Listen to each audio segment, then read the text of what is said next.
good morning, good afternoon, and good evening, everybody out there. It is Lisa here, and I am your host, as always, to Buddhist Biohacker podcast. And welcome, everyone. Welcome to my YouTube channel.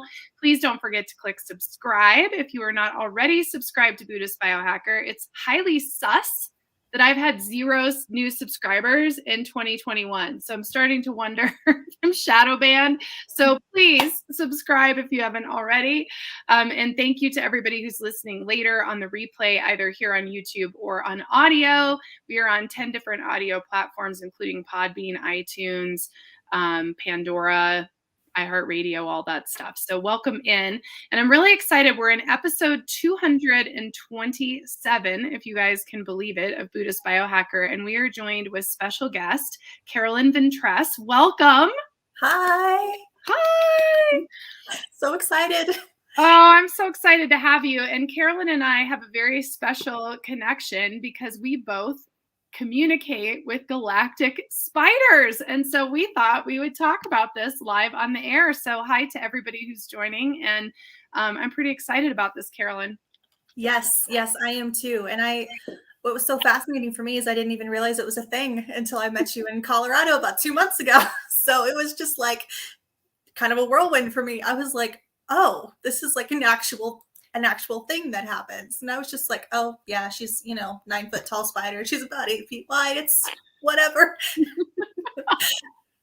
Well, yeah, I mean, here's the thing is, when we're going to talk about Galactic Spiders today, so we're going to talk all about it. However, no one's talking about it. And when I went to research about it, there was no information. So when I met you and you were talking about your spider too, I was like, oh crap, like somebody else has a spider, because they're a real thing. And I think they're a real species out on the planets. And I'm just not hearing anyone talk about it. So before we dive in, everybody who's listening on the live chat, hello. And please share how you're feeling this week. I always love hearing how the energy is out there in the audience. And if you're listening later, please write on the comments. I respond to every single comment on my channel when I can. So please do. And if you have Galactic Spiders that you work with, I think Carolyn and I would like to hear that, because I think we're going to start a little Galactic Spider club group or something in Ajata Casa for everybody who has them. So where do we even start with Galactic Spiders? I feel like, do you want to tell about, why don't we tell how we met our spiders? So why don't you start with your spider, who your spider is and what they're about and how you met them and all that. Yeah, so the being that I connect with, her name is Illyria. And I was lured. I'm going to use the word lured because I did not go under the impression that I was going to meet her, to see her when I was about 6.5 or 7 years old. And it was really interesting for me. I was suffering from night terrors at the time, and I thought it was another nightmare that my mind had cooked up until it was like a reoccurring thing that I'd had my whole childhood. And it wasn't until about last year, after I had done my spiritual work and I'd opened up all my channels and everything, that she actually came through, and I channeled some automatic messages from her and some things like that. And she was like, no, this is real. I am real. This is tangible. And we're supposed to be working together. I was just blown away. I was like, I've never liked spiders. I've been very afraid of spiders. I was like, I don't know why you would choose to like come work with me, because that made no sense in my brain. But she has taught me all about working with both aspects of myself. I have been very afraid of my own power for a long time, and that's something that I have struggled with. And she has basically broken down all of those barriers since she's come into my life, and I've started actively working with her. So she, for me, is all about working with my darkness and integrating. And when I do healings and when I work on people or anything, she is always the one who is bringing in and helping me understand that no matter what situation that they're in, there is no judgment. And that's been something super fascinating for me, that I've learned from her, to have no judgment for myself and then no judgment for other people. So I just love her, and I love this connection, and I'm so thankful. I am so thankful that she's in my life. I mean, honestly. I love it so much. So my spider is Artis. So I have a boy spider, and Artis is from Arrhenius. And how I just met him recently. So I just met him this year. And I would say where we differ, Carolyn, is I love spiders. I can't say that a spider won't scare me if it shows up someplace unexpectedly or whatever. But I always felt a kinship with spiders, and I liked having them around, and I felt like it was good if they were around. So I had this like positive, like, if they're around, that I'm doing something right, like it's a blessing. And they're all about creativity, and we're going to get into that a little bit later. But so anyways, this year I was in my bathtub, like, and when I get my salt baths, I think I've talked about this 100 times on the show, but when I get my salt baths, I do a lot of my channeling and meditation and just kind of go into a zone. And as we know, water is an awesome conduit. So when you are in the water, it's like extra special sensory perception in there. And I looked up, and there was this gigantic woolly spider standing over me. I mean, it was like this gigantic spider, like huge head, you know? Yes. And it's looking at me, but it was really fuzzy and cute. I wasn't scared. I was like, what is going on with this giant spider? Like, what is happening? And I just felt like this, almost like this, like even how I feel right now, like he just makes me smile. Like, what is this about? Like this sweet spider. And it's this huge spider like standing over me in my bathtub. And so then over the last few months, I've gotten to know him and to better understand him. And, you know, I've talked about this before, but the Sacred Council is a diplomatic council in the Pleiades that helps essentially bring aggressive species into the fold with other species. So spiders are an aggressive species in the galactics, and they have taken over certain planets and things. But as always, there are benevolent beings in every species. And so Artis is one of the benevolent spiders that I was working with when I was on this council, or as I am on it. Who know? I mean, it all happens once, no time, whatever. So that was how I met Artis, and he is very sweet and fluffy and fuzzy. And it's funny because when Cauldron's a tuxedo cat and she's black, but when she's in the sun, she's very brown. And when she's in the sun, it's like that's exactly what the fur is on Artis. So he's very furry. So I want to talk about that because yours is different. So mine's like this furry, woolly, not like a tarantula, but like that, but like a furry, woolly, dark colored spider. Now, what's yours look like? Mine, so Illyria is really interesting. So she now that we're both comfortable with each other, she appears as like this. She's got no fur, but she's like very spindly, and her body is very round and very plump, but it's like this purpley leather like color, but it's got this like metallic sheen to it that's very interesting, but she still looks and feels very organic, which I find fascinating. It's almost like someone like constructed like a metal construct of like, say, like a Black Widow or something, and then just like spray painted her like this metallic purple color. But she is like, when you go up and when she comes into my energy, or even when I like work with her and I've gone up and hugged her a couple of times, she feels very much alive and very much like flesh. So that's always been really interesting to me, trying to explain to people what she looks like in her coloring. But yeah, it's just, she's amazing. Oh my God, I love it. Well, yeah, Artis is too. And I love all these comments. We have all these comments. So what we do know, we're going to get into what we know about galactic spiders, but they are a species, and they do exist in the galactics. And I did find an interview with some information about galactic spiders in which they shared that because they're aggressive and have taken over other planets and species and things like that, it's part of why we as human beings are afraid of spiders, even though they're tiny for the most part and can't really do anything to us. We have some of us have this like inherent fear, and that comes from, you know, our experiences with them. So for me, I've never been afraid of them, and I love them. And now that I've met Artis, I understand why, because I had a relationship with a spider that was very positive, and I wasn't afraid of that.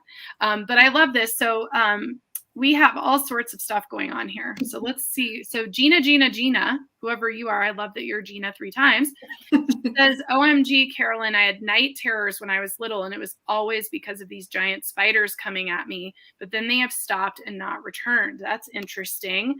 And she also says hers were furry in her night terrors. So shame on Artis's species. No shame. I know, right? I know. And Claire, we love you. She said she doesn't know anything about galactic spiders. She's excited to learn, but she does have earthly spiders around her a lot and uses spider magic in my practice. And we're going to talk about, spider magic and symbolism for sure. So I love all of these. And I also have a friend who's writing me that galactic spiders are actually in the book Bringers of the Dawn. So that's kind of cool too. So interesting. Yeah. So, they are out there. The information is sort of out there, but it seems like it's very muted. It wasn't in a Google search. I can tell you that much. I did not find anything in my Google search. So anyways, so when before we talk about where we think they come from or all of that, like what would you say your spider, like what's her mission or job, or what do you think you're connected with her for? Or so Illyria and I are very interesting. I have worked with her family, her clan a lot. And I've had lots of interaction with them over many lifetimes, some of them not so great, and then others of them that have been really, really heartwarming and very loving. And when I connected with her probably about a month ago, and I had asked more about like her species, she made it very clear that she doesn't speak for her species, but she speaks for her like quote unquote clan, which I thought was interesting how she kind of broke it down like that. And she is very much a family, I guess, in a weird sense of the word, kind of oriented. Her mission, she feels, is to help not necessarily alleviate some of the fear, but to help clear up some of the actions behind the trauma that's left behind in regards to her species. So for her clan, it was really interesting when I tapped into them. They were not apologetic for what you had heard, them going over and taking over planets and having this kind of energy. It's just who they were, and it's part of their past. What she's focused on now is helping people understand the vibrations and how to help transform that trauma, and to not like give pieces of yourself away, or not to disregard your trauma and not think that that makes you any weaker or any less strong. So it's been really interesting for me to work with her, and how she's in some cases had to literally kind of throw me in the deep end in regards to get me to understand that there is no judgment for any experiences that anyone has gone through or that anyone has committed, and that it's all okay, and it's all an experience, and everything can be changed because it's all vibration. So it's been really interesting for me to watch as she kind of goes and does this. Oh my God, this thing just went across your screen. Oh my God, you guys, Mark, somebody put the timestamp in the comments. That was so cool. It like went behind you. It wasn't the smoke. It was like this whole other thing. Anyway, sorry. No, it's all good. I'm glad. Someone timestamp that. Okay, go on. Glad they're here. But it's been so lovely for me, and every time I get to see her and I get to work with her, it is breathtaking and it's fascinating. And I got to introduce her to my parents the last time we went down and visited, and I got told that they actually heard a disembodied voice over their house. It woke my dad up. My dad is not a believer in any of this at all. And he woke my mom up and was like, "Did you hear that?" And it was like this kind of guttural, like deep, kind of raspy voice. And my mom heard it, and she asked me the next day, she's like, "You know anyone that this could be?" I just thought it was really interesting. And when I had tapped into it, it was another spider that I had met through my workplace. And I was like, yeah, it was just Alafram. He came to say hello, and just kind of be with you. And it was so interesting for me, and how they just come in, and they're just so lovely. and they have no fear when, like you or me, someone who's comfortable with them, and like people that we meet, people we're close to, people we love, they just want to like express that. And so that's been another really cool thing for me and just been really fascinating. So I love working with them. I've still not gotten over my physical fear, but I love working with them still. Oh my God, I love that so much. And I mean, these comments, you guys are awesome. So first off, Tracy, I love my 2 spider nerds. Yes, we are spider nerds. And I think this is just the beginning of something. Like, I'm really into this Galactic Spider thing. And Mary says my daughter changed her birth name 2 years ago to Arrhenius, which is so crazy cool because there's like another connection. And you know, Trace, let's see, Tanya says, I love that Carolyn has been able to work through and now be comfortable with spiders. And Mary saying, I love hearing you share about your spiders. So yeah, spiders are awesome. And yeah, you're right. Spooky spiders hope. It is Halloween. So it's an ideal time for us to talk about this. So I want to get into, because what you were saying about, you know, the benevolence and the love from the spider and not judging. And I think that is really important, because I think that is really part of my mission and part of the mission of the Sacred Council of Light, and therefore part of all of our mission, right? Anyone who's watching this, anyone who's connected to my energy or to your energy or to the work of the spiders or anything, is that even in aggressive species, there are benevolent beings that love and that want to be loved. Just like in humans, you know, in human beings, like there's good ones and there's bad ones, right? Like it's the same everywhere. And so I think that's really important that we get that message across today to all of you guys who are watching, which is, you know, even something that can seem scary and dark, you know, shadow energy and the spiders, right, can actually be really loving and beautiful as well. And, you know, I shared my blog post about spiders the other day because I used to write like a theme for the next year, and it was always an animal totem. I don't know why I stopped doing that. Maybe I'll do it again this year, but I used to always do it. And for my theme for 2010, which was 11 years ago, was spiders. And I had written this whole blog article about spiders and everything. But this actually came from a deeper writing in my study of spiders, just like you're talking about. Because what happened to me was I saw my great grandmother Viola, I think just one time in life. And it was at her farm in Salem, Oregon. And I ran through a gigantic spider web. I was probably, I don't know, 7, 8, something like that.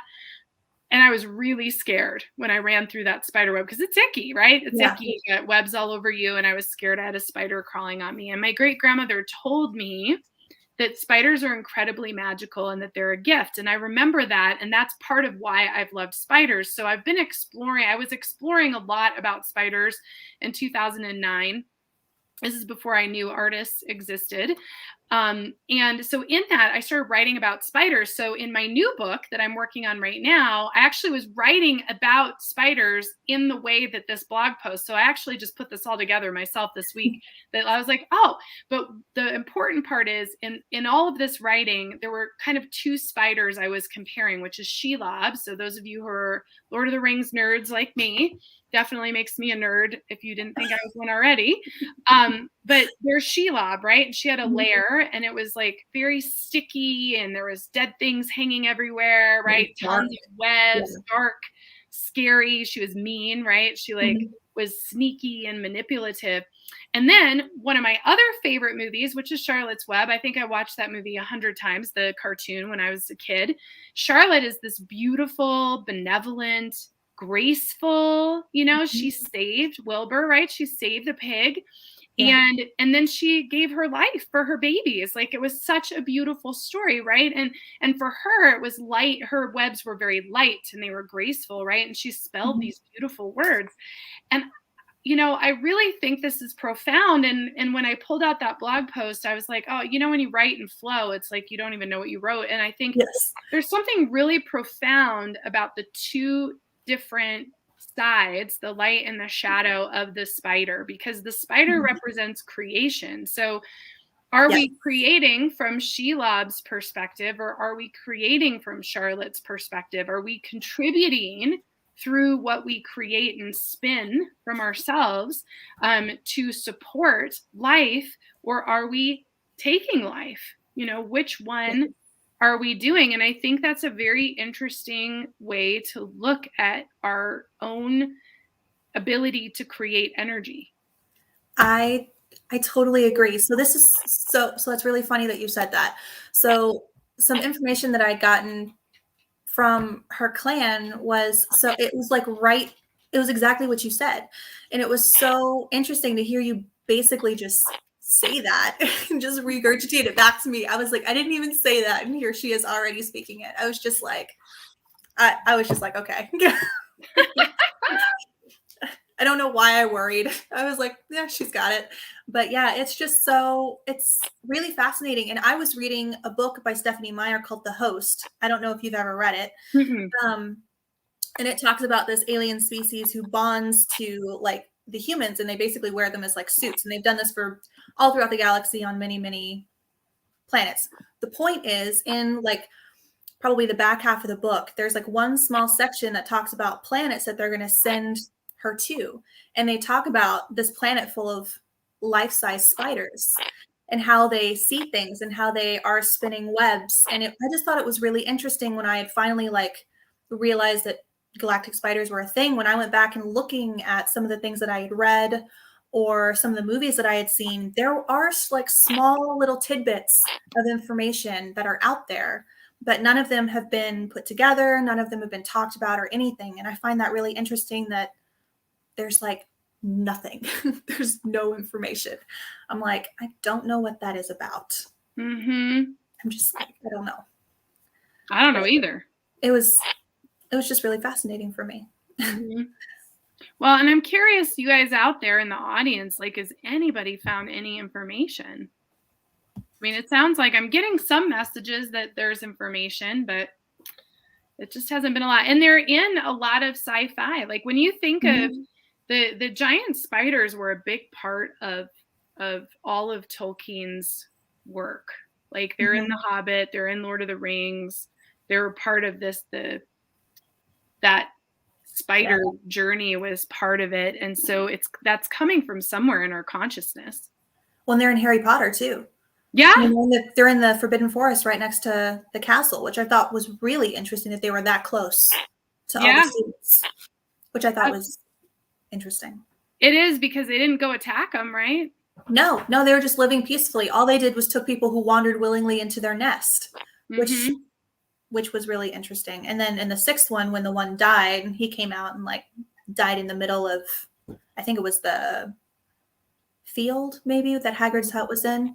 And I thought that was really interesting too, that he came willingly out of the forest and then died right there instead of dying in with the family. So I thought that was an interesting interpretation as well. I'm not sure what it means, but I thought it was important.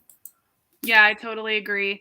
And Tracy is saying there was some subtle info in the last Mimsy. And Mary said that recently she's been introduced to giant dragonflies and butterflies, which is part of the insectoids.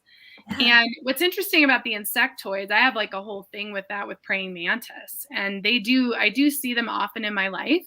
But there's definitely some giant praying mantis in my space too. And I don't know anything about that, but, and then we have Claire says, from my witchy perspective, spiders are often maligned just like snakes, discrediting the divine feminine. That's an interesting.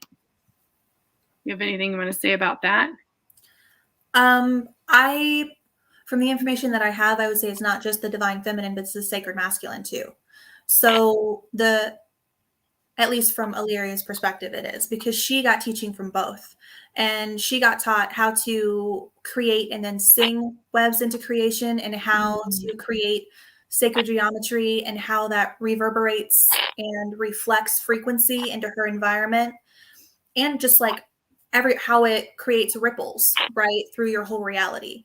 And then also in regards to the kind of hostile part of it, how it feels to be like the prey inside the web that they've caught, and how that destruction feels from an individual perspective.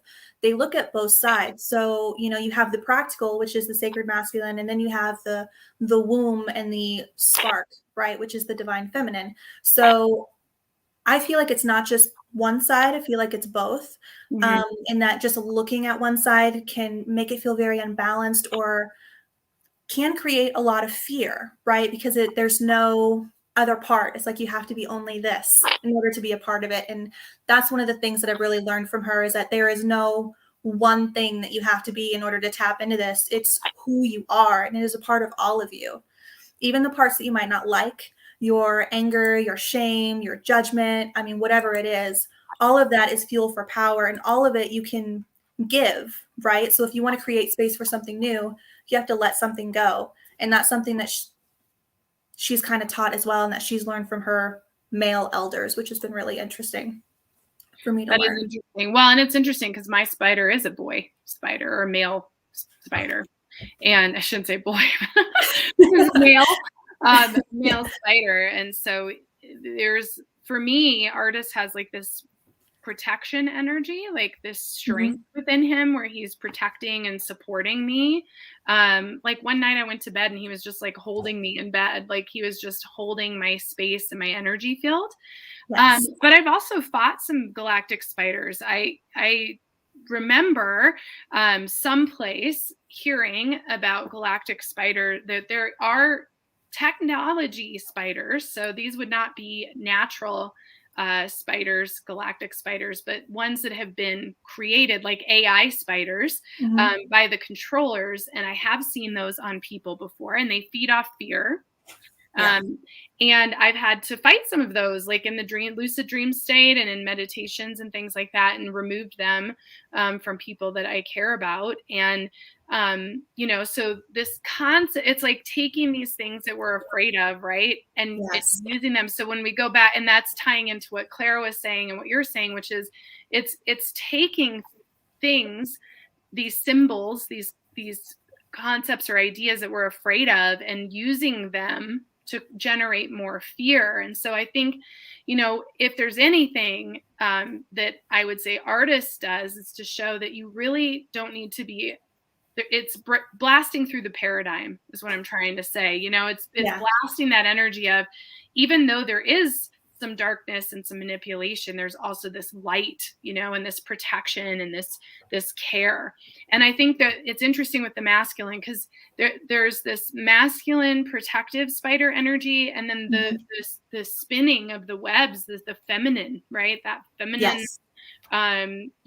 energy. And there's also the shadow of the feminine, right? The Black Widow would be the shadow, right? Yep. And so I think you have these like kind of different archetypes. Yeah, and it's to like work with each like type and like sink into that energy is so interesting, because when Illyria has like come to me and she's like, we're going to work with this. So like if we work with creation, she'll take me into like this, basically like this web room. I'm not even sure how to describe it. It's like this huge tunnel that just goes vertical, and it's got all these like webs that are stacked on top of each other. Oh, that's cool. She'll take me to like the middle, and there's no light, and we sit there, and she's like, and she told me, she's like, this is a male practice. This is being anchored and holding space and just trusting and not casting anyone out. And the entities that I felt come, and the energies that I felt come in, some of them were way darker and had such I'm going to use the word villainous feel to them, like psychological warfare that would come. And then others were like happy little balls of light that, as like the entities came in, it's almost like the air around them vibrated with intensity, vibrated with light. And then the other ones kind of vibrated with like this void energy. And it's just really interesting sinking into both. And then now she's kind of taught me her side, the feminine side, and how she creates and how she sings and how she reweaves the strains that are already broken, or that people might not know are there, that are kind of tangled with things. And it's just, the whole thing is just very fascinating for me. And I could talk for hours. Oh my God. Well, we are, which is good. I don't think this will be our only Galactic Spiders episode. Please, if you guys have Galactic Spiders you talk to, I hope they reach out to us, because we're going to do more of this. But I love what you're sharing too about the web. I think the spider's web is one of the single most important concepts, symbols, unlocks. It can be related to our fascia. It can be related to consciousness. It can be related to the Mahashunya, to Maya. There's so many myths and stories and traditions around the spider's web. And I think that is something like to sit and look at a spider's web. If you have had the opportunity to meditate on a spider's web, it's like walking a mental labyrinth, really, isn't it? It really is, because you double back on yourself, and like not even in a bad way, but just like because you come at it from like one point, and then as you keep going, right, and all of it is just woven so beautifully, and you can't help but just like kind of get lost. And some of them are circular and some of them are more triangle. We had one above one of our ponds in our lake that was like it wasn't touching anything, it was just free floating, and it was absolutely gorgeous, and you could only see it from like the porch when the sun had like come down, and you could see the strands because there was just enough dew in the air that it was like touching the spider web. And the amount of like just energy and thoughts that came through just by watching this for only like a minute and a half was crazy. And I think it's a very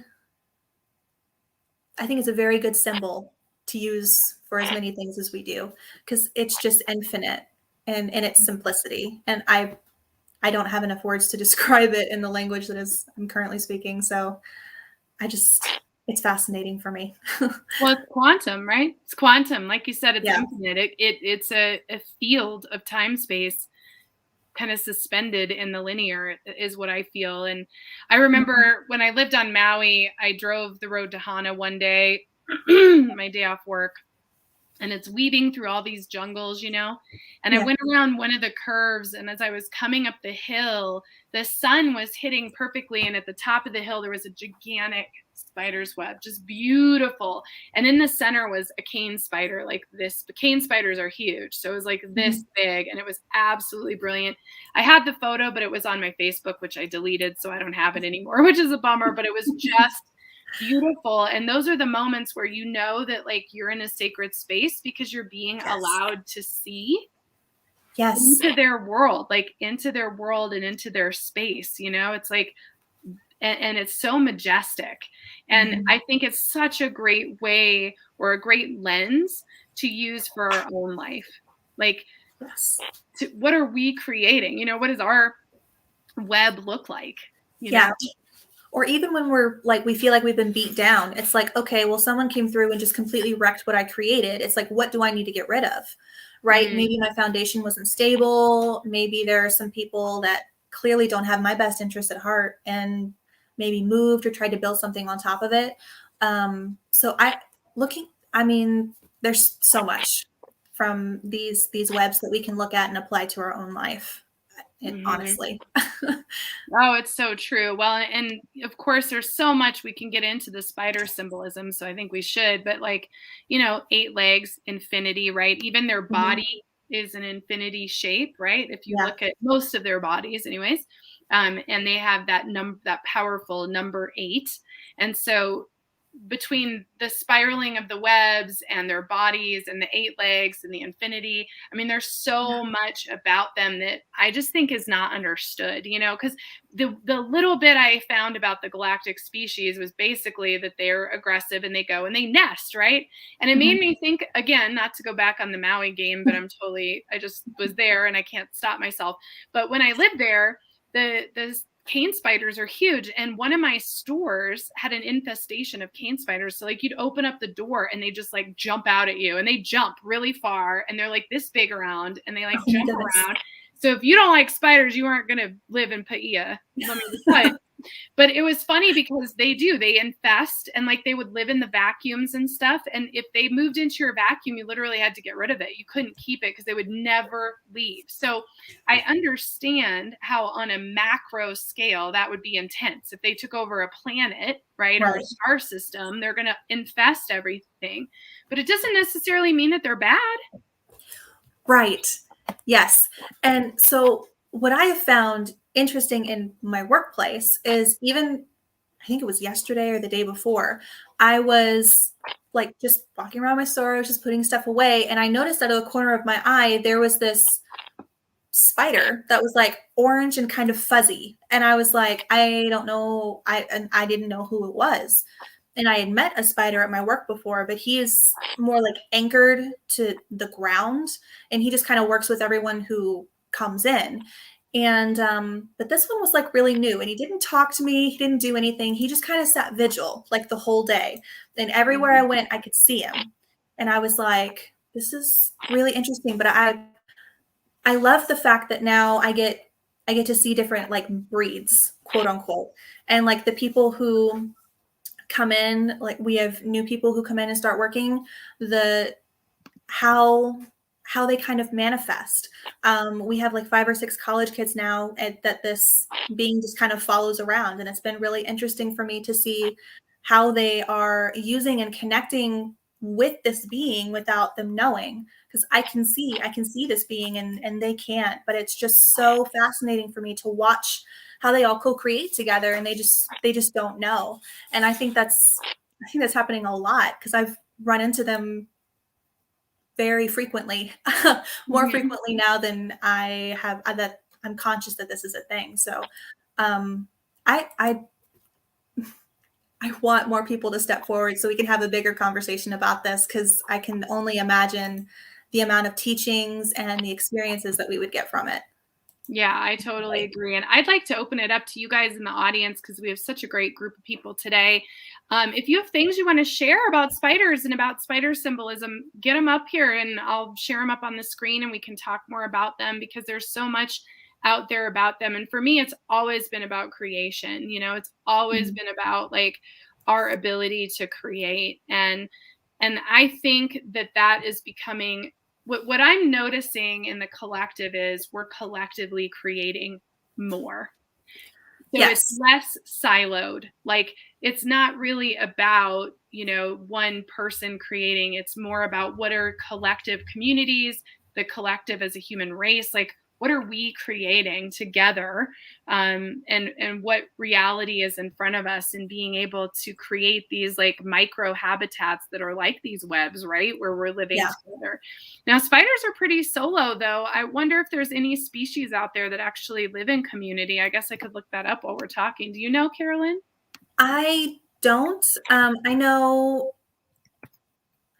know that she is close with her family, but I know she has her own space, like her own like nest, so to speak.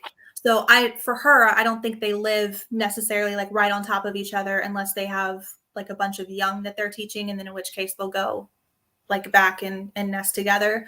But otherwise, once they hit a certain age, I think it's like humans, they just kind of go out and do their own thing. And in regards to like the collective and co-creating, I think it's also a matter of people kind of understanding what they're co-creating now, and understanding what the collective is co-creating, and the people that they're around, what they are creating, and whether or not you still want to be a part of that creation. So I think the awareness is also a really big thing that's happening now too. Yeah. Well, I just looked up. So are we ready, everybody? We're going to learn some stuff. If it's real, right? Who knows? Because it's on Google, so I have no idea. But it says, okay, so I asked about communal spiders. It says, most spiders hunt alone, but there are a few hundred species of social spiders that live in colonies. Wow, a few hundred? Yeah, a few hundred. It says A. studiosus, yeah, is one of them. Up to 50 individual spiders will gather together to spin large collective webs, which ensnare larger prey than a spider could trap on their own. It said there's also groups, tangle web spiders, orb web spiders, funnel web spiders, and nursery web spiders that trap basically bigger spiders, and a lot of them are in Australia. It says they capture a lot of snakes and things in their webs by being together, which is very interesting. It says there's 45,000 species of spiders in the world, and at least 7 species in that live together in cooperation. And a spider community is called a clutter or a cluster.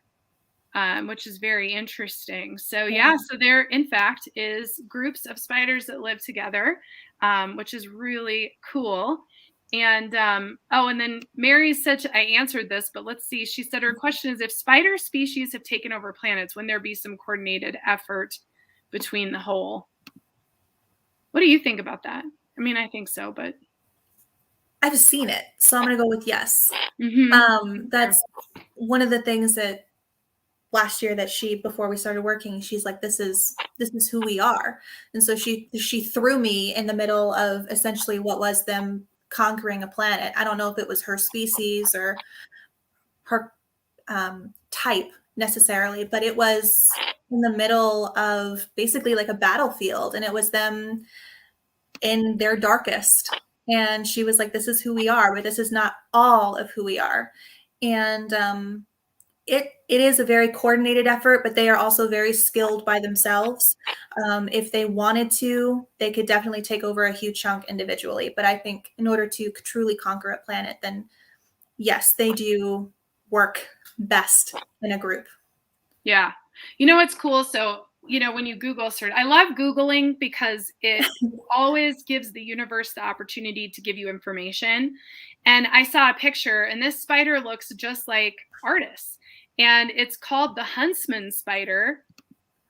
And it says the Huntsman Spider is native to Australia, and it says it is one of the only social spiders. It says highly unusual among spiders. They share prey and are very social with each other. They are highly aggressive and cannibalistic towards other members from other colonies, but within their own colony, they work together to hunt food. They spin webs together, and they actually have been showing that they talk to each other. And like the last Mimsy. Oh, that's interesting. Yeah, and it looks like this is what Artis really looks like, and so that's pretty cool. And what's also cool is it's native to Australia, which many of you who follow my Shakti Goddess blog know. Like, I had an Aboriginal lifetime. I have a real strong connection to Australia, although I don't know if I'll ever go there with what's happening, but one day maybe. But I have a really strong connection to that. So it's very interesting that that's what Artis looks like, which is super cool. So there are social spiders and community spiders, which is really cool. Yeah, and I found it interesting that they said that they're very social within their colony, but very aggressive to anyone else. Which is, I mean, it goes back to like that protector, that masculine energy, right?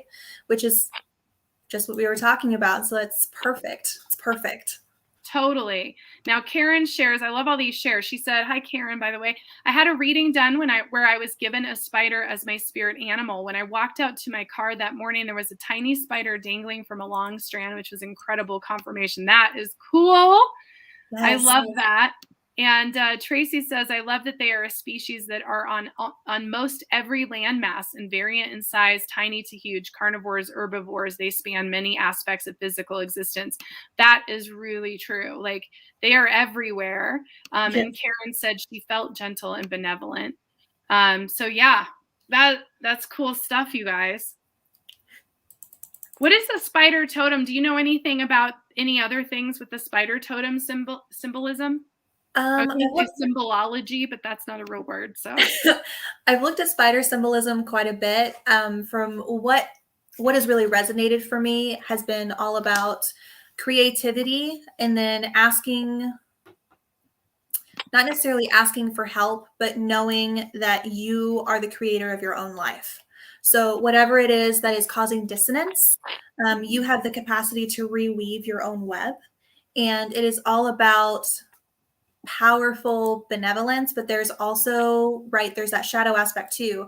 In order to have that compassion, that benevolence, you have to have that for yourself. And sometimes that can come across a little bit aggressive if there are things in your life that you need to cut out. So it's been quite a balance for me when I've looked at it and I've tapped into the spider energy and the totem. Some days it's beautiful and it's creative and it's like very kind of light and lovely. And there are other days where it's like, this isn't working. We need more juice. It's like, we're going to start being more aggressive, and we're going to pour some power into this. So it's been interesting. I don't know like any of the true symbolism. I know what's really resonated and worked for me, I guess would be the best way to put that. Yeah, well, it's the same for me. It's all about that creation. Now, April's sharing too. She also thinks that spiders lent us their DNA to create us, thinking about great grandmother spider woman in Native American myths. So Totally. I'm certain we have some spider DNA inside of us, especially the link to the vision, because they have, I think they have, how many eyes do they have? I thought it was 8 too, but maybe it's not. I don't know. I think they have 6. I don't think it's 8. I think it's 6. I think they have 2 on the side, 2 in the center, and then 2 on the side again. Let me Google it up. I think. I'm going to agree with you. Don't quote me. I think. Okay. So, it's 8. Okay. Hold on. It's loading. It says, okay, it varies from spider to spider. Most have 8. 4 main ones and 4 small back ones, but some have 4 main ones and 2 back ones. So some have 6 and some have 8. So yeah, there you go. Now we know. So I'm sure that the vision has a lot to do with that symbology. And it probably depends on how a spider comes to you. It's true for any animal totem, how they come to you, right. Sometimes they drop down right in front of me, and sometimes they're, just wandering around. I remember having a plant. I got a plant. The plant died. You guys, I'm just not a green thumb. I'm really trying. And I do think it's linked to self-care. I think that, like, if I can take care of a plant, I'm finally taking care of myself. So I know this will get overcome one day. But this particular plant died, and I hadn't thrown it out. It was just sitting on the counter. And when I went to take it outside and, like, throw it out, it was full of baby spiders. Full. And I was giggling to myself. This was probably 2012, like during the Mayan calendar year. And I remember giggling because I thought, well, I didn't grow a plant, but I grew a bunch of baby spiders, which is actually way better than the plant itself. Oh my God, yes.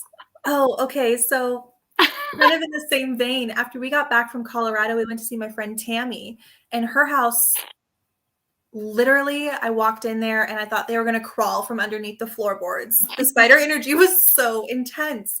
And I was so uncomfortable because it was just like all up in my space. And when we went to bed I went to bed kind of like tense and a little on edge, but they just came to me in my sleep and they just wrapped me in like this beautiful cocoon. And it, instead of being like fearing, like they were going to like suck the life force from me, it was very restorative.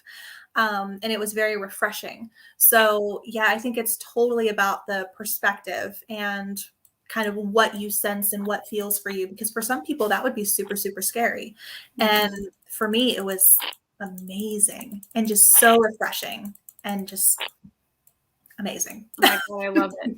I love it. So Claire says symbols: integration of your shadow, wholeness, creation, infinity, weaving reality, feminine energy, and interconnectedness. I love all of that. So thank you for sharing that so much. And, it makes me think, so those of you guys that are members of my channel, the membership, you get these emojis that are only mine. I designed them myself. And one of the emojis is spinning, because sometimes we're spinning in our shit, Yeah. And so it's a tornado. So I'm totally going to change that, you guys, today to spinning, like a web spinning. I think I'm going to change that today, because I think that in honor of the Galactic Spiders, we need a spider emoji. So I'm going to change that. Yes. Fun, right? Yes. So we were hoping to get Andrew Bartzis on, and he's actually recovering. I think he had emergency surgery. So that's a bummer, but I know we're going to talk about spiders more. Yeah. Yes. We're going to talk about spiders more. So hopefully we'll get him back on with us, but I just want to open it up to you guys too. Again, if you have connections with the spider, I would love to talk with you, and all of our information, you can email us or find us on the websites and all the things that are going across the screen right now. And I'd love to hear your spider stories, your experiences with spiders. Put them in the comments so Carolyn and I can read them and respond and share here on YouTube on this video and the ones we do in the future. Heidi is sharing. Hi, Heidi. Welcome. She says, every house I've ever lived in has had spiders actively living in it. I always let them stay, shared space inside and outside in my gardens. Yes. Yes. Yeah, me too. Me too. They were my first roommates, so I totally get it. And, you know, they are actually what taught me how to anchor and taught me how to ground, and then also taught me about boundaries. So I love them. I now have little hanging lights in my room that they can dangle from and co-create webs. And I'm like, this is your space. I said, just don't allow me my bed. And I said, and everything else you can like weave and do whatever you like. So that's been really fun for me. I walked around, I think it was yesterday, and I noticed I had 3. Oh my God, I love it. Sitting around. And I was like, all right, this is cool. Well, my kids are super scared of spiders, and we have a lot of spiders in our basement, and it stresses them out because their rooms are in their basement. And I feel bad because it stresses them out. And I also feel like, ooh, I probably am calling these spiders in and I can't help it. And Tracy says we never kill spiders, they get moved out. Same here. I think there's always at least once a week with the kids, Scott's got a cup of spiders going outside at least once to protect them. And, you know, I want to touch on before we run out of time is the telepathic abilities of the spider, because I personally think they're very easy to talk to. They're highly telepathic. I don't know if there's any like research that's been done on that, but I know that's how I feel. How do you feel, Carolyn? I feel like it's super easy to connect and talk with Illyria. Like, I mean, I could call her probably right now and get an answer within like 5 seconds or so. I mean, she's just like so telepathic and so tuned in. She can just hear me, which has been amazing for me. And I also know, like, we watched The Last Mimsy the other day, and it shows them being telepathic in that movie as well. So I don't know if that's a piece of information that they just kind of snuck in, or if there's been some research that's kind of happened. But that's been really interesting too, to kind of see it play out in that way. So I don't know, maybe it's like a subtle skill that people are just unconsciously knowing and are just kind of putting out there. Or if it's something that's had research done, I really don't know. Well, you and Tracy seem to be my movie guides, because I watched Arrival and now I'm going to have to watch The Last Mimsy because I haven't ever heard of it or seen it or anything. It sounds like I need to go watch it. Yes, amazing. So worth is your it? time. Yes. Oh gosh. Well, you know, I love Lord of the Rings, but The Hobbit, the movie The Hobbit, the first one goes really into the arachnids and them growing as the shadow was growing and what they were connected to. And it's like, oh, I wish I could just sit with Tolkien and be like, what the heck were you channeling there, buddy? Because absolutely pulling in a Middle Earth that I feel really does exist in some kind of paradigm. Mary's sharing, I'm personally analyzing how intriguing it is that each of my daughters have polar opposite experiences, one loving them and the other completely frozen by them. That is interesting. And it makes me wonder what their galactic experiences have been in other systems, because obviously one might have been very connected or one of them, and the other one might have had a traumatic experience from them. You know, it's amazing. Like, what were our galactic experiences that caused that polarity? And Mary's also saying, I love this info about telepathy. I've noticed I see spiders frequently when I'm creating music, which you had brought up your spider singing her webs. So that is very interesting. Yeah, it's recent. I didn't know that she did that. And we were doing a healing, I think. One of our friends ended up in the hospital or something. And I sat in my room and I was sitting down. I was going to send some energy. And Illyria had like, boop, she had popped. I mean, all I was doing was just sitting down and thinking about what I was going to send. And she's like, I'm here. And I was like, okay. So we sat down and I tapped in with her, and all of a sudden it was like I could hear these tones and I could see this like sacred geometry, and I could like feel the energy moving and creating and like weaving. And it was a very new experience for me, but it was all from sound. I mean, she didn't move. And it's not like she had like a mouth or anything that was like moving to form sounds. It's like it was coming from here, but it sounded like she was singing from right here. And I've noticed Tracy has told me that now when I go to get centered and when I go to like start doing that, and when I move energy like that, I start to sing in the same way, which I find very interesting. And it's just happened within like the last 3 or 4 weeks. So that's been really new for me. And I'm so excited to be able to explore more about that. Yeah, that's super cool. I think that's very interesting. And Claire is saying, I think we need to have a last Mimsy watch party. We totally should, for sure. And Mary says, I love hearing this. Thank you for sharing. Tracy has a great idea for Mary, which is maybe the daughter who has a great connection could assist the one who's not so great. So that is really true too. Yeah. So, oh my gosh, time flies in here, doesn't it, Carolyn? Yes, it does. Like an hour's like... I know. I'm just like, I could talk forever. I know. I love it. But yeah, it looks like we're going to have an Ajata Casa watch party, it sounds like to me. So, yes. So a few things. So first off, Carolyn, thank you so much for coming on and talking about this with me, because it's like just the beginning. We're going to have like some spider energy unfold big time, I think, especially with this quantum femininity. Isn't the spider a great symbol for that? I know. I'm so excited. I love being here and being able to talk about her. I'm so excited. Oh gosh, well, I love you and I'm glad you're here to talk about it. So thank you for doing that today. And I do think everybody, we're going to do some more shows about spiders. So stay tuned to the schedule for that. And Carolyn, you and I could talk about that offline, but we'll figure it out. And we're going to try to get Andrew on with us because he is absolutely the expert in the galactic history. So I think he'd have a lot to bring to the table. And let's keep sharing about our spiders, you guys. I love it. And just a few reminders. So tomorrow, the Quantum Feminine Conference starts tomorrow morning at 9 a.m. So do not miss that. If you haven't registered, it is totally free.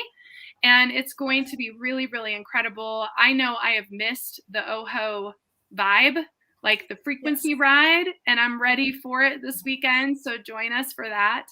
And also we still have openings for the Light Warrior program. Thank you to everybody who is registering for Light Warrior. And if you're interested in that, you can find all of that information at ajatakasa.com. You can also hear on Buddhist Biohacker, go to recent videos and you'll see recent videos about the Light Warrior program on there as well. But that talk about spider energy, that's going to be an incredible, incredible program for 2022. And then I'll be back next week. We're going to be back with Maddie from Truth Matters podcast. She's been doing great interviews. We're going to talk with her about her music and her compositions as a musician. And I'm also going to be back to take you guys through your dosha. If you're interested in Ayurveda and you want to know your dosha, we're actually going to do a live quiz together to talk about that. So that's a lot of stuff. But thank you again, Carolyn. Carolyn's email is going across the screen if you want to write her, if you feel connected. And you can always find me at lisamgunshore.com. For those of you who are members of my YouTube channel, I am revamping that membership. We're going to be doing some exclusive space circles right here on YouTube. That'll be starting at the beginning of the year. All right. I love you guys. Thank you, Carolyn. Thank you, everyone. Bye.